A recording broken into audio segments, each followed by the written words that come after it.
To merely draw a breath for 2 decades is to have already conquered the statistical odds of human history.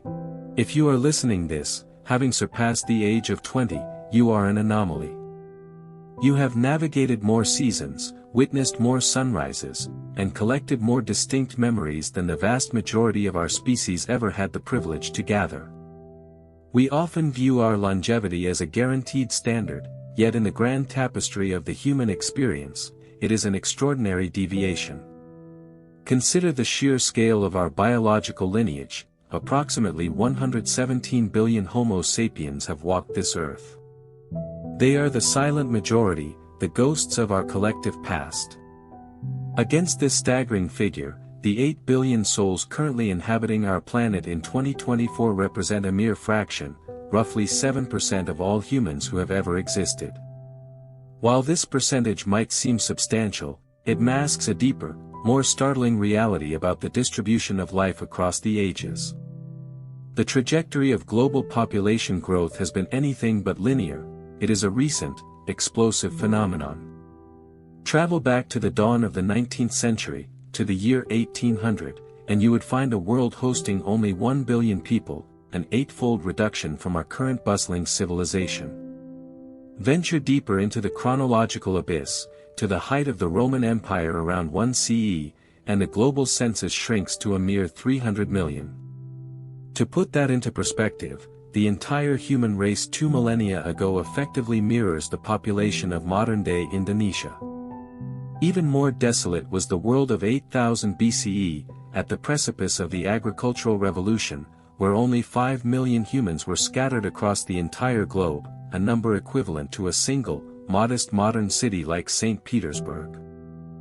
Given these figures, intuition would suggest that the majority of those 117 billion humans must have lived in recent centuries, during the era of our population boom.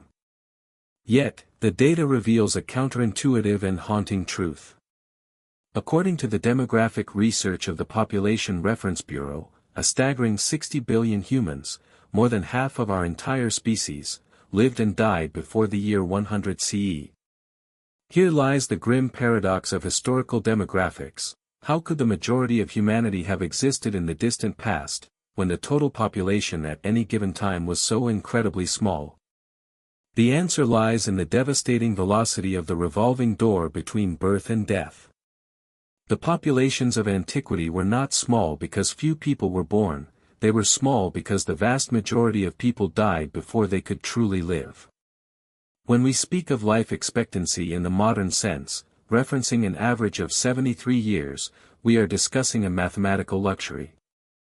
This metric is a reflection of mortality rates, the frequency of death within a specific demographic. In our modern era, we have largely tamed the reaper. For instance, in 2020, the mortality rate for American males in their prime, ages 25 to 34, was a microscopic 0.221%. Even for the most vulnerable demographic, newborns, the rate was less than 0.6%.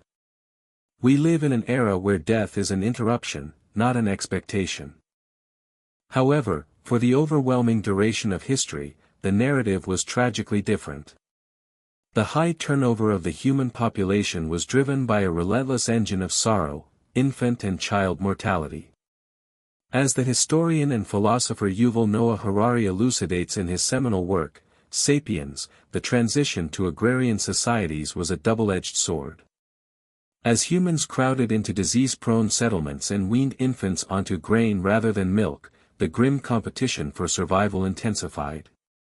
It was not merely a tragedy, it was a statistical norm for 1 in 3 children to perish before adulthood.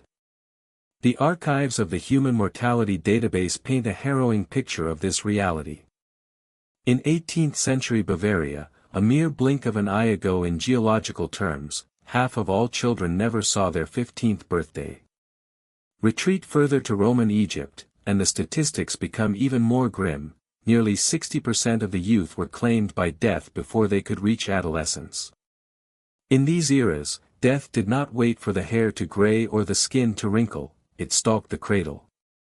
Consequently, the average life expectancy of a society often plummeted to 10 or 20 years, not because elders didn't exist, but because they were the fortunate survivors of a brutal biological lottery.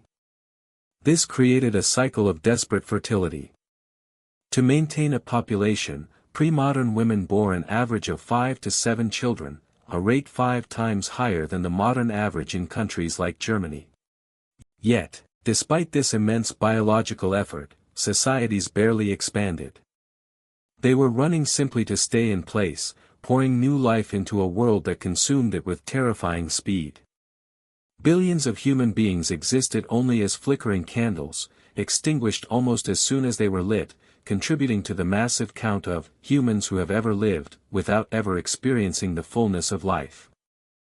Today, we stand on the other side of a great divide, beneficiaries of a revolution in medical science, sanitation, and technology.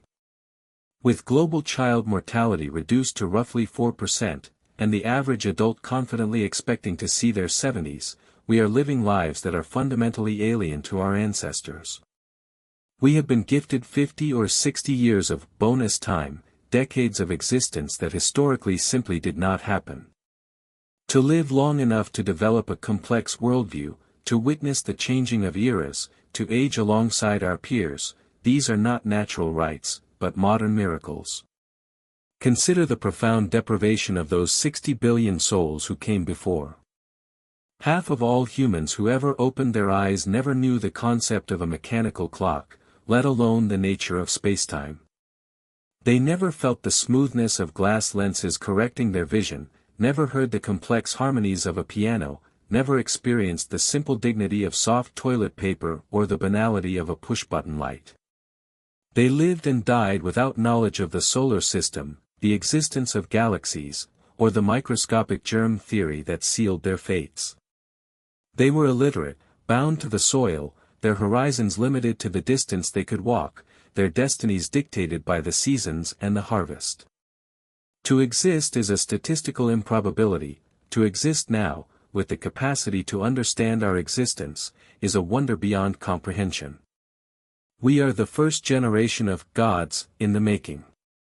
Observe the modern traveler, a 30-year-old sitting comfortably in a pressurized metal tube, soaring above the clouds at 500 miles per hour. They casually consume entertainment on a glowing touchscreen, indifferent to the miracle of flight, carrying in their pocket a plastic card that grants them access to healthcare that kings of old could not buy with all their gold. This is not mundane, it is the manifestation of human ingenuity bending reality to its will. We have forged a new world from the raw materials of the earth and the fire of our intellect. We looked at the harsh, indifferent conditions of nature and decided they were insufficient. We reshaped the planet to extend our stay, to amplify our comfort, and to expand our minds. We are the unlikely reapers of a harvest planted by thousands of generations of struggle. While it is easy to critique the modern world, to focus on our flaws and our capacity for destruction, we must occasionally pause to appreciate the sheer magnitude of our privilege. We are the watchers of the universe, the generation that gets to see the story unfold. We have evolved from creatures struggling to survive the night into beings who can conceptualize eternity. As we look to the future, our trajectory seems clear. As Harari posits, having elevated ourselves above the beastly struggle for mere survival, our ambition has shifted. We have conquered famine and plague, now we turn our gaze toward the ultimate frontiers, immortality, profound happiness, and divinity.